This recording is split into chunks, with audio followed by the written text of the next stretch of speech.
Video बनता है और वीडियो वायरल होता है, जिसके बाद सारे जगह यही चल रहा होता है कि आखिर वो रिजॉर्ट में क्या कर रही थी। मेरे पति द्वारा इतना मुझे अत्याचार किया गया कि मैं अपनी ज़िंदगी से त्रस्त हो चुकी। कई बार बोली मैं मर जाऊँ, कई बार सुसाइड की कोशिश कर चुकी। लेकिन पिछले 2 सालों से महिला बहुत प्रताड़ित हो रही है, मानसिक रूप से, शारीरिक रूप से। तलाक के लिए बोल चुकी थी, लेकिन वो नहीं दे रहे थे मुझे तलाक। तो मैं समाज के 1-2 व्यक्ति लोगों को बताई भी थी कि मुझे तलाक चाहिए, मुझे नहीं रहना है, मारपीट। उनके बच्चों को भी उनके खिलाफ कर दिया गया है।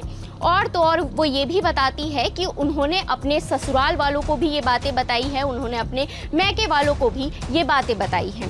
नशा या कुछ वो कुछ सूखा नशा जैसा रहता था मैडम। कभी कभी एकदम बहकी बात, गंदी बात करना, कभी अच्छे से ही रहना, कभी एकदम मतलब गंदा टाइप का व्यवहार करते थे। अब मुझे कुछ होता है तो उसकी जिम्मेदारी, उसकी जवाबदारी, सारा कुछ उनके पति और ससुराल वाले के ऊपर होगा। अभी हम लोग वर्तमान में नए घर में रहते हैं, पहले पुराने घर में रहते थे, तो वहाँ भी कर चुकी हूँ और ये घर में भी सुसाइड करने की कोशिश कर। मेरे बच्चे लोगों को मेरे खिलाफ भड़काया जा रहा है।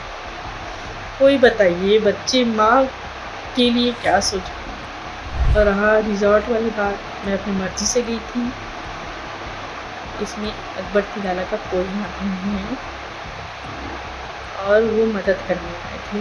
तो अगर मैं आत्महत्या कर लूं तो उसका मेरा पूरा का पूरा जवाबदार मेरा पति साहिबजाद, मेरी ननद जिनके संसारी, मेरी सास सुरैया देगा और मेरा नंदोई अरमान अंसारी। लेकिन एक पक्ष को सुनने के बाद ऐसा लग रहा था कि बीजेपी नेता ही महिला के साथ रूम में अंदर थे, जो कि पूरी तरीके से गलत।